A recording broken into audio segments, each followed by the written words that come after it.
位于安南区新河村活塞清水二组数的青珠宫，虽然宫庙规模不大，不过迎接明年农历1月5号的普渡，却是采取道教上大型、上隆重的大乐天祭典。对此，安南区公所甲民政局这些代表嘛落境基层，拢来到山团。其中，区长魏文贵经申请新名指示，祭典会首所定做的名条7品歌谱，完全依照古礼相当精致讲究，而且整个仪式不是一般祭祭所以当比拟。阮即届穿的是明朝的服装啦，吼，这是第一个特色。第二个特色呢，咱即届做节是49加1天，一共50天啦，吼，比其他的49天佫加一天吼。这是第二个特色。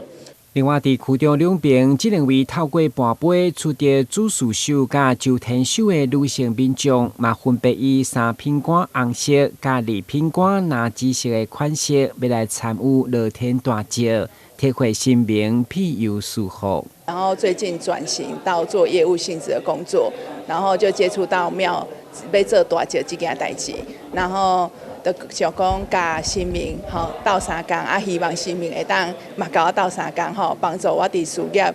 诶发展会当更较大诶，嘿所以较会想讲来播嘛感谢新民，互我机会当参与。我感觉是缘分，就是有这个机会当甲新民结缘。然后第一遍来的时阵，我就感觉遮个磁场环境我真介意，嘿因为安尼，所以我就知影有这个活动，我就想讲安尼会当做伙参与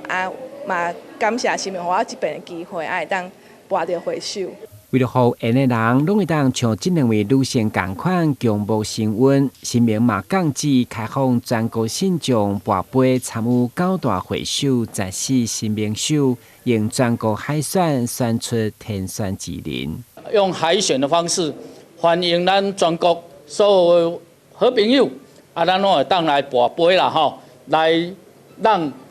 能够让我们青池宫咱的众神会当来选定为会首。那期待这颗酒甲做了，咱会当有